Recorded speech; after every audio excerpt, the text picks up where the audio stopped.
Everyone wants to go to paradise, but no one wants to die. So I believe we should die a little bit on the mat, because you get to know who you are when you're at the edge. Yoga, right? It's praying to one god or one religion. So is that the meaning of yoga, or it is something different? Well, I am Muslim, so yoga for me, I believe it's a part of the culture, of course, of the Hinduism and of Indian in general. Especially the Bhagavad Gita is seen as a holy book, you know. I will always more inclined to look at yoga as more like a medicine. You appreciate every breath, so it looks like you are calm, the state of serenity, but deep inside, the serenity just means that you are resilient, you are flowing. Everyone wants to go to paradise, but no one wants to die.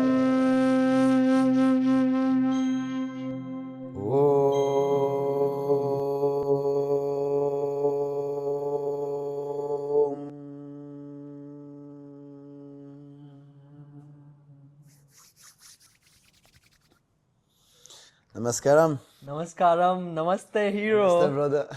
How are you today? I'm good. I'm very happy to be with you, man. Thank you so much. You are a hero of this podcast today. How do you feel? I feel great. Thank you for having me. I'm excited for our conversation. Wow, Love the super energy. amazing. Thank you so Looking much. forward, man. How are you, man? Amazing, lovely. We have met so many times, yet we haven't met, but today we meet finally in real. So interesting to see you at so many places all over this wellness industry in Dubai. And you have been here since so many years and spreading your magic and love and your medicine to everyone. Thank you, brother. I would love to know more about you and of course share with the audience. I know you are a wellness expert, but I would love to hear from you what all do you do and how is the life about? Thank you for your kind words, brother. Yeah, like I've been seeing you around as well, all this well-being industry, and yeah, I'm very happy to see the evolution of wellness, well-being in general in Dubai. I came here 20 years ago, and the change every like 5 years there is something different, new people coming, you know. There's a lot of speakers now, there are a lot of people who actually bring some value, bring awareness, mindfulness into the well-being in general. And yeah, I like to believe that I was one of the pioneer here. When I started yoga 10 years ago, I was like one of the first yogipreneur, maybe in the world even, but definitely in the region. Yeah, trying to push yoga to the highest level so we can create a big impact for people to live better, to feel better. It's not just about yoga, it's about also, you know, meditation, sports, physical activities, mental health, emotional balance, anything that can actually empower people and make them happier and live a better life. Wow, that's so interesting. There's very nice, amazing, interesting question that I want to ask you. I was talking to my friend the other day and I was telling about yoga, right? And she's like, oh my God, it's praying to one god or one religion. So is that the meaning of yoga, or it is something different from your perspective? Well, I am Muslim, so yoga for me, I believe it's a part of the culture, of course, of the Hinduism and of Indian in general. Especially the Bhagavad Gita is seen as a holy book, you know.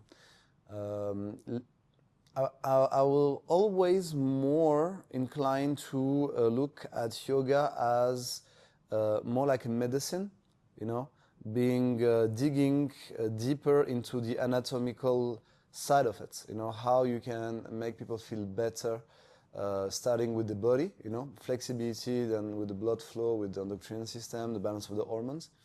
But there is a huge spiritual parts in yoga, of course, that people can, you know, reflect. But it's not A, B, C, or D. You make whatever resonates with you. You use whatever resonates with you.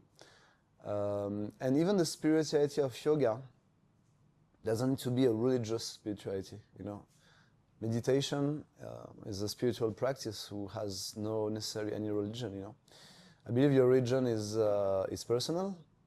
It's part of your culture. It's part of your beliefs.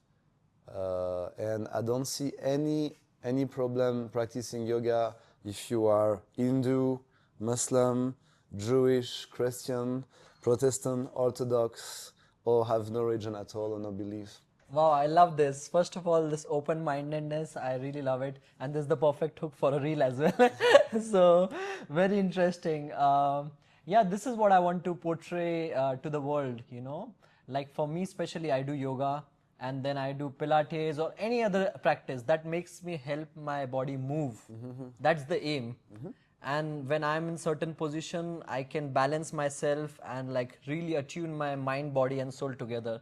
That's the whole aim. If I do any practice, any other sports, I don't care, you know. So that's interesting. And so a lot of yoga practices are happening. I would love to know your angle of it. Like what do you, or what have you created, you know? Is it like this traditional yoga practice or have you like kind of mixed your style in it?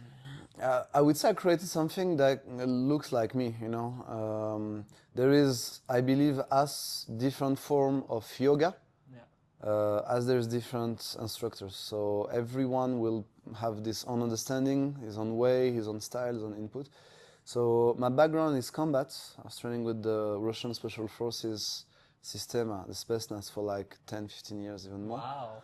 So yeah, let's say I have two approach of yoga, and the two creation I did, or the two contribution of style that I brought to the yoga world. One is called the warrior flow. So this is a vinyasa. It's very active. It's a little bit like Ashtanga in the idea. So you have pre-selected sequences, but all the sequences revolve around the warrior. So you know Virabhadrasana. So you have like warrior 1, warrior 2, warrior 3. I brought back the Warrior 4, which is something that very few people know about or use. Ajna Asana from the Bhagavad Gita, so like the archis. And I kind of push it to the Warrior 5, which is an inversions. It's doing this with your legs, basically, like upside down. So every sequence includes an arm balancing, an inversions, I would say a warm-up that takes you to a bit more advanced, a bit more challenging form of asanas. 90 minutes, very cardio, very intense, a lot of calisthenics inputs. This is traditional yoga with a twist, you know, and with a style of, some of my students call me a drill surgeon, so I'm quite tough in the class. Because my idea with this practice is to awaken the warrior within. Wow. And everyone wants to go to paradise, but no one wants to die. So I believe we should die a little bit on the mat. That means we should push the edge of everything, the edge of strength, of cardio, of sugar consumption, of fat consumption, fat burning, of mobility, flexibility. So you always want to be at the edge, because you get to know who you are when you're at the edge.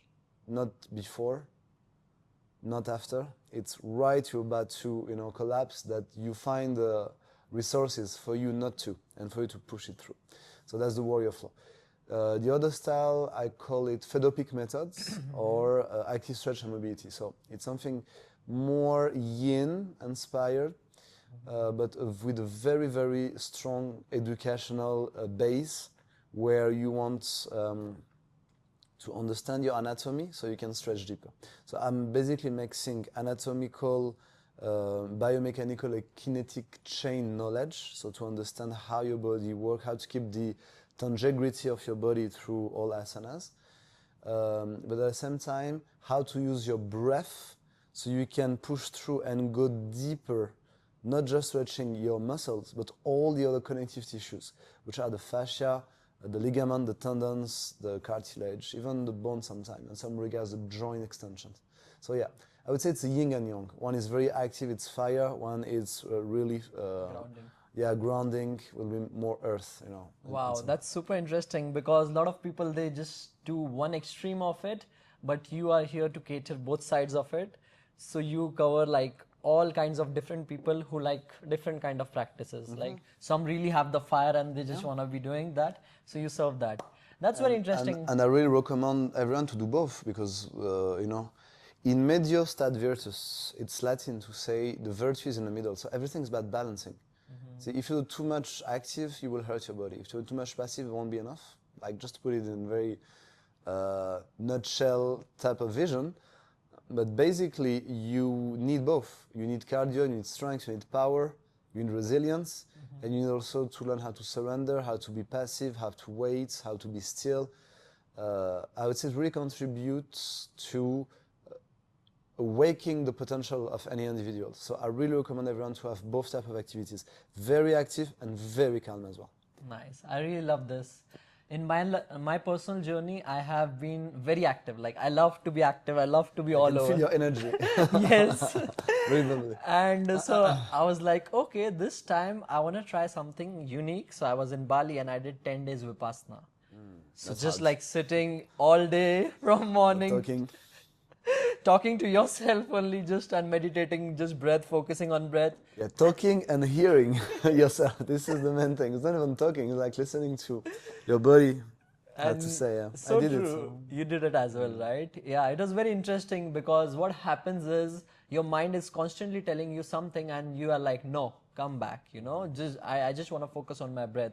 So very interesting. I love challenges in my life, so I've always been doing different kind of things to upgrade myself. And one thing I just want to take you back to what you said, pushing on the edge. I really love it because what happens is everyone is comfortable these days, right? But being comfortable in uncomfortable situations is the real magic. I mean, once again, you need both because like comfort will make you enjoy, so it's pleasurable and it's needed. We need comfort, but it won't make you grow. So true. You will grow only when you're out of your comfort zone, entering the learning zone. Discomfort, it's what. So you need both. You cannot be always in discomfort. You cannot live a life of challenge. No, yeah. Not only. You need to balance once again. So true. And you need to understand that when you at the beach, when you're with your family, when you chill, this is your pleasurable time. So you have to enjoy it fully, completely, surrender to it. Yeah. But it cannot be your everyday state. Wow. You need to challenge yourself, or you need to answer to life challenge. So true. And that's, yeah, the sooner you do it, the stronger you do it, the better you will be able to, increase your comfort zone. Because like ultimately, this is what we want. We want to live a life, not necessarily of comfort, but a life of happiness. Yeah, success. Joy, I would say, yeah, joy. And you need the hard phase to learn, but then you need the happy phase to, give a sense to your life. So that's, I believe this is like the purpose of life. It's just balancing, deal with whatever comes, and create things to move forward as well, So true. Yeah, so I've been doing like 5 kilometers every day in the morning at 5 a.m. And at 4 kilometers, I'm like, I'm done. And I'm like, no, just 2 more steps, just 2 more steps. And that's how I push the edge. And so really love the fact of you doing this and changing the mindset of everyone. I really love this. Yeah, it's about consistency. It's not about quantity. It's really about consistency. If you want to bulk up in a gym, if you spend 2 days, 24 hours non-stop in a gym, you're just going to hurt yourself. Eventually get injured. But if you do 5 minutes every day, in a year, your body will completely change. And for a durable, long terms, gain, Wow. So it's about durability. You have to take the needed time. So true. Lately, I've been understanding about manifestation more, and so I'm going to share my perspective and then also want to hear yours. Manifestation is great, but to me, I felt it's like living in the future, and we kind of forget the present if we are always manifesting. So I've learned to surrender now more. So now I surrender more and try to be in the present as much as possible, be conscious of all the decisions or all the choices I make in my life. And that's been helping me a lot. I want to understand from your perspective, what is manifestation to you and how much do you believe it, or you want to share this, Well, this is a very big topic, and it's a very, very hype topic. Everyone is talking about manifestation, like recently. Yeah. I would say, what you just say, it's important. Living the present moment will be what's gonna bring you serenity. If your mind is stuck in the past, you will have regrets on things you cannot change. It will create sadness, ultimately depression. When your mind anticipates the future, It will make you live into some gunas of illusion. It's not reality. You will develop imagination, fantasies, and you might actually get scared and develop fears, and ultimately this will bring you in a state of anxiety. So according to the first Patanjali Yoga Sutra, Yoga Hatha, Yoga now, it needs to be, everything needs to be done. So there's another way to look at it. It's everything has to be mindfully. So if you eat thinking about something else, you will not appreciate the food, and you will not have you will not optimize the gain of your food. So it's just one example, but the more you're in the present, the more serenity you will find, and the less fear and the less sadness you will experience. Yeah. This said, manifestation for me, it has to do with inspiration, right? So making space in your heart, in your mind, in your soul, in your body, to receive whatever universe is giving to you. Mm-hmm. So I don't see it as a temporality. It's not for the future, for the past, I think as an ongoing process. Mm-hmm. So by believing in yourself, by filling up yourself with good energy, good emotion, love, compassion, empathy, you will attract success, you will attract whatever is already there. So manifestation goes with abundance. And we live in a world of abundance. Everything is available. There is just way to access it. And one of the way, prayer, meditation, breath work, and just ultimately serenity. Because if you're sitting outside in a bench, in a public bench, you will start seeing people differently, feeling people differently. Maybe you're going to be attracted to talk to this person. Maybe this person has a key that can solve one of your problems, So it's not about running after money, running after success, running after health. It's about receiving money, receiving blessings, receiving friendship, receiving all the things that are already available. Nice. I love it. And so how would you define serenity? This is the definition of serenity that you just described? Serenity, it's close to a state of nirvana somehow, which is the absence of needs. Absence of needs. Yeah. Wow, that's so when beautiful. When you're in serenity, you don't need anything. You enough. You enough. I mean, not enough like your ego is filling you up, but you don't look for anything. You appreciate every breath, and you calm. So it looks like you are calm, the state of serenity. But deep inside, the serenity just means that you are resilient, you are flowing. It's a lot of different definitions, Wow. And that's how I think the abundance just comes. The abundance is already here. This is how you will be able to see the abundance and channel it to you. And this is my understanding of manifestation. Wow. Your ability to attract whatever is already available. Wow, that's so interesting. So for the people out there who are not so calm, who are hustling and who are so serious, I think this should be a very nice example. The way you are being and the way you define serenity, I think they should be living in that state, and then they'll be easily able to see and of course access the abundance. Yes, a journey. You cannot become like that overnight. It's a journey. It's understanding the learnings that you had in your life, understand how you can take distance with reality, understand also how you can be efficient in the reality, understand how you can manage your expectations. The more expectation, the more disappointment, so you shouldn't expect anything. So you should receive gracefully, but don't expect anything. You can have objectives, you can have goals, but with no expectation. So it makes you do things with open heart. It makes you do things for the purpose of what it is, not for the illusion or the input that your mind wants to be attached to. So sutra number 2, non-attachment. I was going to exactly touch on this point because you talked about expectation, and I was going to ask you now, can you please tell me about attachment? Yeah, and there you go. It's the same thing. It's like, it's a logical mechanism. You are in the present moment, you find serenity, so you want to detach yourself for everything. I want to ask you, how do you detach? Because now I've been, so I think I'm with this, I'm very grateful that I'm not able to expect more. Before I was like expectations a lot, but now I'm lucky I can not expect. And now the second is now this attachment. I think I've leveled up a lot. But of course, there are some favorite clothes you want to be, you love them, or some people, it's, I don't know, it's attachment or not. You define it to me, it would be great. Attachment doesn't necessarily has to do with material. It's okay. See, I'm wearing a Rolex. I like good cars. I like good life. The problem is what's your level of connection with your belongings? Okay. Is it you owning the watch, or is the watch owning you?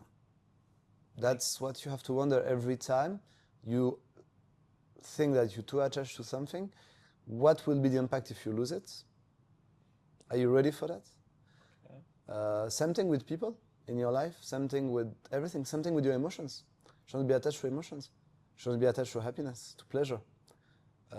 It's just about creating a framework for you to avoid disappointments, expectations, and not to be owned by either your own feelings, either your belongings, either the people that are around you. It's the ultimate stage of freedom. And when, for example, when you have kids, you are parents, a mother and a father, you understand this because you're very attached to your kids. But are they your kids? Are they belong to you, or you belong to them, or are they free? Or it's a lot of things that you have to put in perspective to understand your position, and to understand your position is always moving. So attachment, it's really into your mind. It's not into what you have. It's how important is your relationship with what you have. So it should be as much as detached as possible. I really love it. So because when I think of a life partner, I see her as giving love unconditionally and not controlling them. That's what is important. Like, we want to control everything, but if we give them the freedom to be who they are and love unconditionally, I think that is non-attachment. Is that correct? Yeah, it's very correct. You cannot control anyone. You cannot control anything. You cannot even control your mind. You cannot even control your thoughts. The thoughts are coming and leaving. I mean, do you really have a technique to control your thoughts? Even meditation, you don't try to control anything. Meditation, you observe. You observe, because the ultimate level of what you can do in terms of control is just your contemplation. It's your ability to look at things the way they are, and this is already a very high state of consciousness. No one controls nothing. I'm telling you, it's just an illusion. So if you accept that, it will make you very comfortable with everything. Yeah. And what's your life? How can you define life? I always define life like the consequences of your choices. So see? So it's a journey, and what brings us here today is because we choose to be here. And what happened to your life as well, it's usually because of the decision that you did to live here, to do that. So you cannot control the outcome. So true. I'd love to give you like 3 points how someone can remain unattached in their life and still love so much. Yeah, you have to understand it. If you understand it, if you first be aware of it. Be aware that you cannot, control, and there's no point to attach yourself to something, because attaching something means that you are afraid to lose it. So it makes you vulnerable, right? So it's a weakness, right? So the strength will be to be detached to things. That means if you are ready to lose whatever you have, you're also ready to gain whatever you don't have. And this is how you put yourself into the abundance. The more you attach, the more you make yourself vulnerable. The more you detach, the more you allow yourself to explore. So true. Yeah, I love this. Really good explanation. And now looking at you having so many Rudraksh, how many years have you spent in India? Well, I was supposed to start my India spiritual journey during COVID. So I didn't. Okay, that's interesting. To be honest, living in Dubai is almost like living in India. All my friends are Indians, and a lot of leaders, mentors are coming here. So I have the opportunity to see them here. But yeah, it's on my bucket list, definitely. I'm just so busy now with some other things. But when I'm gonna start a new cycle of exploration, I will start with India. That's so interesting. And I'd love to know these Rudraksh, like, what does it mean to you? And everyone is curious now as they watch the video, they're like, oh wow, what does it mean? Well, this is a gift, first of all. It's a gift from one of my teachers. Wow. They're very old Rudraksha. They're coming from Nepal. They may be more than 200 years. Wow. Yeah. It belongs to the lineage of Kriya Yoga from my main teacher. I mean, I had many teachers, many mentors. What it represents to me, first of all, it's like sentimental. You know, it reminds me all the the hard sacrifice I've been through during my yoga journey. Not just the yoga itself, not just on the mat, but all the sacrifice that I had to do to be able to awaken the yoga, life. This is 4 and 5 mukis, which mean it's beneficial for health and mental health. So it's definitely bringing something, but it's very personal, It's like beliefs, No one needs proof of God if you believe. If tomorrow you can breathe a proof that God exists to any believer, it will not enhance what they believe in, because the essential idea of believing is that you don't need this to be true. You believe. You feel it in your heart, you feel it, So all this type of artifact, it can mean different things for different people. I know for Indians and like Nepalis, it's like cultural, called the Tear of Shiva. I had the conversation with Sadhguru, like about my Rudraksha actually, even with Jay Shetty. And yeah, Jay Shetty being a monk also, it means something a bit different. So yeah, it's very sentimental for me. Wow. Yeah, it reminds me of my journey, I'd say. And it's almost like a brand now. I mean, I feel naked with my Rudraksha. I know, yet you're still not attached, so I love it. Yeah, I'm trying to be detached, Yeah. But it's not, don't get me wrong, it's not because you try to detach yourself that things are not important. Mm-hmm. Everything is important. You just want to protect yourself. Makes sense. From give things more importance than what it actually is. You know what I mean? Yeah. Interesting. Wow, that's lovely. Wow, so interesting. And so you have been training these top level CEOs, athletes, businessmen. What is something common in all of them? Discipline. What does discipline mean to you? Not giving up what you plan to do. If you decide to train, you train. If you're tired, you train. If you're sick, you train. If you cannot train, you train. It's all about, putting, I would say it's hard definition because it sounds very simple, but there's so many ways to look at the notion of discipline. That I'll just kind of say it's putting all the possible resources behind your vision. Wow. So very interesting. You want to do something, so you put all in, and even if it's raining, even if it's sunny, even so, you still commit to it. So discipline is before everything commitment. And if you commit to what you decide to do, it's the best commitment to yourself. So religion has this in common, to bring commitment through the prayer. Yoga has this in common, to bring commitment through your mat journey, the effort you have to put, the regularity. And everyone, so the highest level of commitments, world champion, they become world champion because they probably more commit than others at the moment where they have an opportunity, when abundance is channeled to them and they seize this moment. Doesn't mean that all the other athletes are not champion, They could be champion. They probably have a champion mind. They will put all the effort as well. The timing was not for them. That's it. Wow. You know, so that put champions into a very different category of you know, kind of elected people. They were at the right moment, at the right time. They did the right thing, and boom. Wow. So, if you look at all the sacrifice, the common point of CEOs and athletes is discipline. Discipline. Yeah, that's very good, and I love the notion, right? And to me, discipline has been very interesting. I really love one particular thing, and I'm happy about it. I do it crazily. Discipline to me is what I don't like and still do it because I gotta achieve something.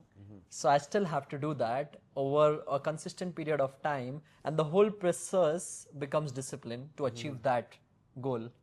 So Yeah, that's true. yeah, so true. I love this. So you have been working with them and you see there's discipline in them and they really want to make this possible. What is something that they really lack? All of the CEOs and all of that. Is there some one thing? Is it like their personal journey? They are not healed or something that they are looking forward to? That's a good question, actually. I never really thought of it.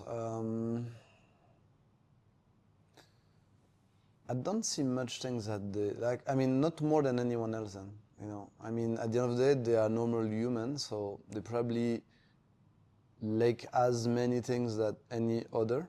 Okay. So I don't look at what they're lacking or what's missing. Look at what they have more than others, you know, somehow. But yeah, I think, you know, when you're a CEO and you have the responsibility of many, many employees, 20,000 or more, every of your decision is not just impacting you, it's impacting 20,000 families, you know.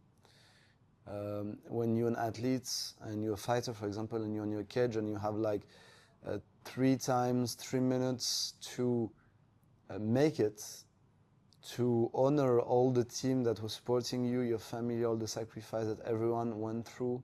It's very hard to be a fighter, you know. You put everything that you have, even beyond, so you don't disappoint also people. So in both case scenario, it's not an individual thing, it's a common effort. So even CEOs, they are involved into common effort. They are just maybe more responsibilities than other people with different activities, you know. Nice. So I don't think what they like, honestly. Okay, interesting. And so you have been doing like 2 MBA degrees you have? Yeah. Oh my God, I was thinking of one and I couldn't even do that. So very interesting. But then from there to yoga mat, like what brought you over there? Yeah, it's a life journey. I had some health issue. I decided to rethink my life the way it was. I sold my company and I started yoga. And through yoga, I met myself. Wow. I met who I am really and who I want to be and what's my purpose. I just figured out that, you know, my calling was really to help people. I think deep inside I'm a teacher. See, like Indian call the Brahman, you know. Brahman. People who are here to accumulate knowledge and spread it. I was a yoga teacher before I was a yogi. So I was teaching yoga when I was not really understanding and won't be able to do things. I become a yogi way later. I become a yogi, I guess, when I start my yoga master journey, when I start teaching teachers. Yeah, I mean, it's... see, my MBAs are in marketing and project management. So basically, you want to look at all the available resources to lead a project. So financial resources, human resources, marketing resources. That's a lot. Yeah, that's a lot, but it's what I do in yoga as well. Yoga, it's a project as well. Oh, wow. So it's not so far. That means a lot of my friends, when I told them I decided to embrace a yoga journey, told me, man, you're crazy. Yeah, exactly. Why? And especially I was established, my company was doing very well, and they were like, after all this sacrifice, all these efforts, I get my BA in UCA, California, then my MBA in France, then in China. Wow. So it was a struggle, it was a sacrifice, a lot of investments. So no one really understood why. And I didn't need anyone to understand why, you know, I didn't even understand why. I just felt I have to do it, you know. Yeah. And now, with some perspective, I can see that it's very logical. I feel this from you, like it's become more richer. Yeah, it's just logical. Whatever I've learned, I'm just putting at work, you know, but for a higher purpose than just, you know, selling clothes or, you know. Interesting. I love it. Wow, that's so good. And so, what's your purpose? So then you're talking about the purpose, right?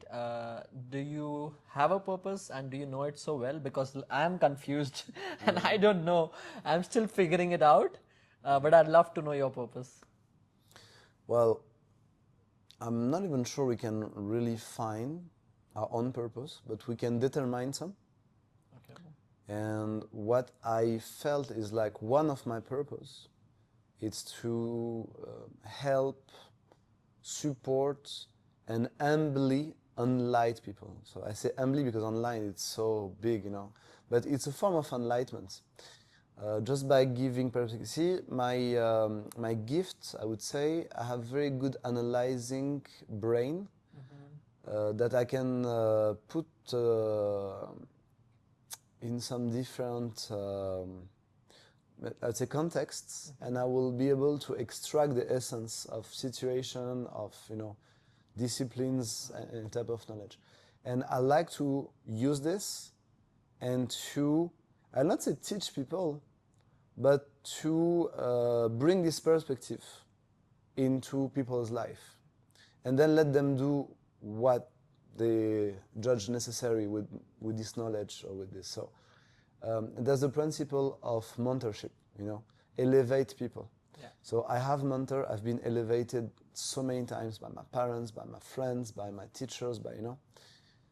So we all potentially mentor of someone. My purpose will be more to create a framework so I can have a higher impact.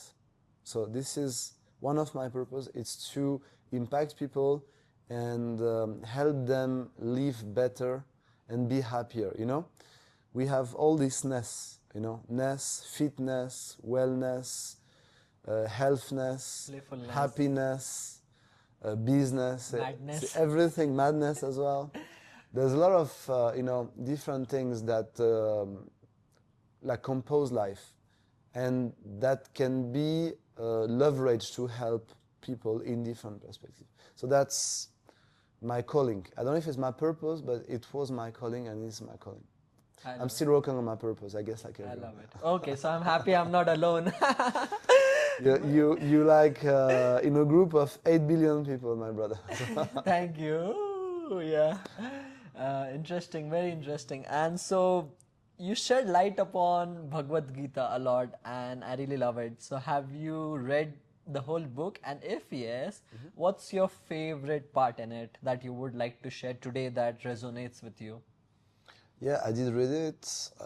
It was a part of, you know, I believe all the yoga teachers have read or have to read, if not Bhagavad Gita, Yoga Sutras, Autobiography of a Yogi from Yogananda. I mean, there is few books, even if you're not into the yoga or the spirituality, it's very important.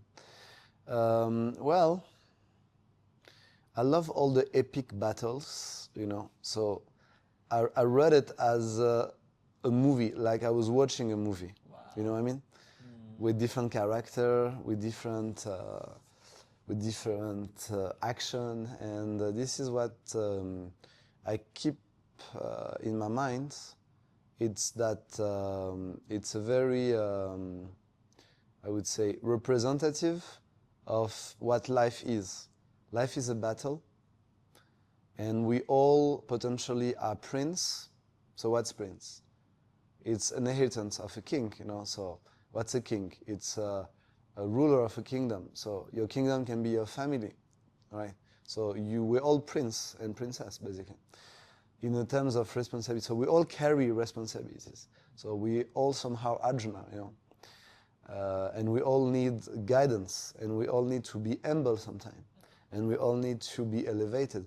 So yeah, this is what I keep from the book, is all this knowledge that also you can find in The Prince from Niccolo Machiavelli. You can find similar knowledge in The Art of War for Sun Tzu. It's what is interesting with the Gita is that it's an old book. And I respect a lot old people, old book, old knowledge, because it has... it has... I'm not saying that the new book or the new writer or new philosopher has nothing to bring, but when you tested something for 7,000 years, usually you have enough perspective on it. So yeah, it's interesting. And if you can still apply some of the knowledge today, that means it's a universal book. Universal law. Like all the holy book, the Quran, of course, the Bible, the Torah. See, I don't like to look at things that separate human. I prefer focus on what bring them together. And yoga is a bridge. I found so much similarity, for example, between yoga and Islam. Muslim, we pray on the mat.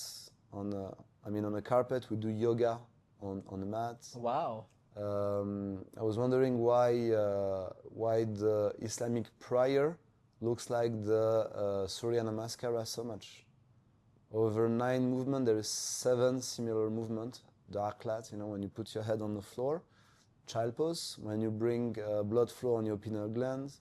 So in Islam, we do it for clarity, to move the blood, exactly like you do in Surya Namaskara. So there is, if you take time to look at things not with an angle, like just with gracefulness, look at things the way they are, you will see so many bridges that it become understandable that we are one, and we are part of the same universe, and we are all brothers, and So true, so true. I love this, and I never thought into this perspective, which I really love to hear from you. And to me, I think it's been interesting because I feel religion is great as well, because it makes people sane out of this insanity that's going on. So it helps them give direction.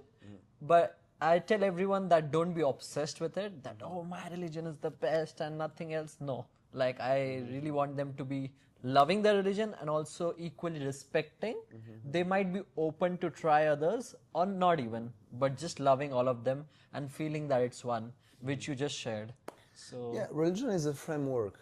It gives you tools to enhance your faith. But the most important is your faith, is your belief, And this is very personal. I see religion as community. It brings people together. It helps you finding answers when you need it. But nothing can be justify disrespect.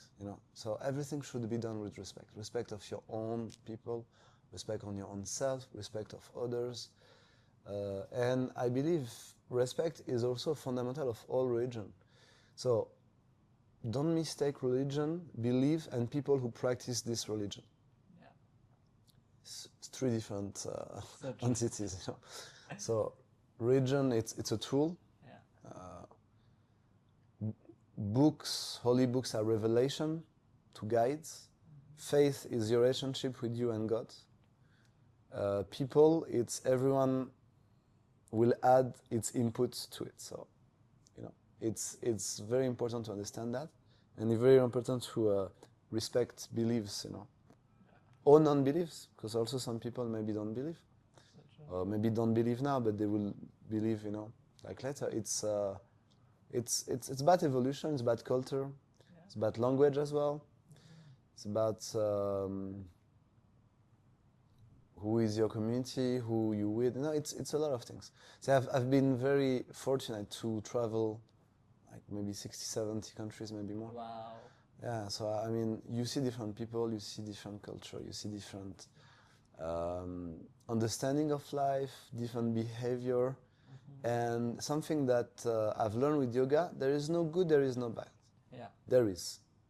See? So it's not the fact that decides of the positivity or the negativity of something, it's you, it's your perspective on it.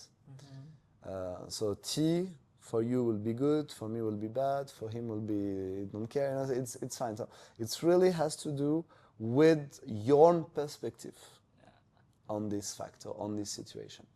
And what I've loved very strongly and very fast when I start my yoga journey is when my teacher, Ira Om, told me, nothing is happening to you, so don't be sorry for yourself. Everything is happening with you, so you're part of the system. And when you will understand that, then you will be able to bring this manifestation, well, everything is happening for you. So it's like 3 stages of consciousness, and this is what yoga brought to my life. Now everything is happening for me, because I decided. I love this, and I'm very grateful that I've been thinking this only in my life. Everything is happening for me. I see this in 2 perspectives. A lot of people say everything is happening against me, and they're always in a state of, you know, I want this, I want that, you know, this and that. That's ego. Exactly. And so I'm grateful that I can always think that everything is happening for me, in favor of me. So really This is your decision. Even negative things, if you want to believe that sometimes trauma or drama happening, there is a learning there. There's a learning that is positive, and it's happening for you to grow. Exactly. You know? Yeah. For me, example, if I get to some meetings late and I'm still calm and I'm like, okay, maybe there is some interesting person that I'm gonna meet on the way.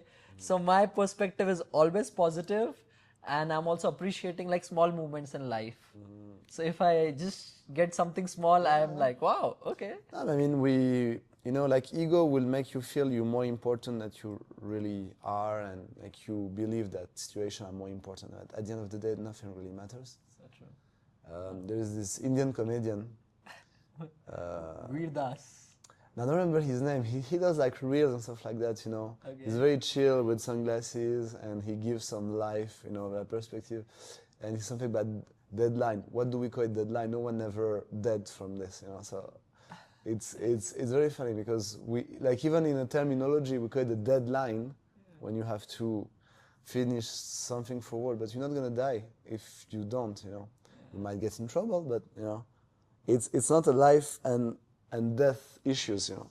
So true. So yeah, just like take things with a little more smile, a little more distance, and I'm sure your life will taste better. So true, so true. You know, in India, we say if my uncle is serious, we say my uncle is serious. That means he's about to die, you know. And in life, I've been seeing people, they're very serious. And I'm like, no way, come on. Like, why so serious? Exactly, have fun with life, you know. The most serious person I know, they're always laughing. Oh, really? Yeah, always smiling, always laughing. No way. Yeah, it's fine. And the one who want to pretend and give attitude that they're super important, they usually try to be too serious and stuff. So. Oh, yeah. Yeah. Makes sense. And smiling, laughing is a sign of intelligence, huh? Really, and a sign of calm. Someone who is comfortable with everyone and any situation, they usually like just feel happy, you know. Yeah, so true. Someone who stands, someone who's trying to pretend. It's very hard to be and pretend to be. So true. So whether you put your energy at being yourself and connecting and, you know, manifesting, it's a part of manifestation. Yeah. Whether you put yourself into pretending to be someone you're not, and the frequency of it will do that, you're going to fall at some point. And somehow it just shows at some particular point of time. So true. Not of time. So interesting. Yeah, and I'm going to share you the book that I wrote, Why Smile All the Time. Yeah. Would be great too. I love to read it, bro. Amazing, love it. And so, you know, like there are so many leaders or so many interesting people that everyone follows and really love. Which one is for you that you listen and that you aspire? Everyone and no one. I love it. Yeah, I don't have anyone in particular. Of course, I have a lot of people that I look up to, but I don't really have any. Don't following anyone like in particular. You know. Okay, amazing. So I would like to ask you some questions, and I would like you to answer them in like 1 or 2 lines. Okay.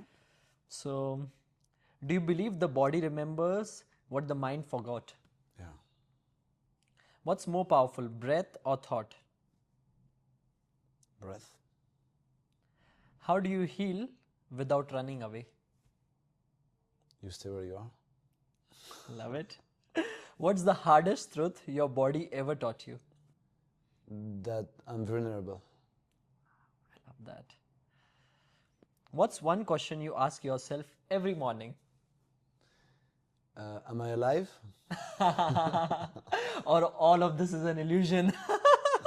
Still every day. I'm like, am I alive? Good. So, can movement replace therapy? Yeah. Movement is a therapy. Nice. What's one practice that instantly resets your mind? Breath work. How do you stay grounded in a world that never stops moving? You move with the word. What's one thing you wish every CEO understood about well-being? It's a part of the success. Amazing. Yeah. So this, wow, you rocked and rolled it. I really love it. Yes. So thank you for being so amazing, so awesome, and sharing your wisdom. I think it is really great podcast where people aspire to know more about you and the way you live your life, right? Remain non-attached without any expectation, love unconditionally, and so much more. So thank you so much for being you. Maddy, thank you for having me. My pleasure. It was a very interesting conversation, and I'm looking forward for more talks together. Amazing. Thank you. Namaste, Hero. Namaste.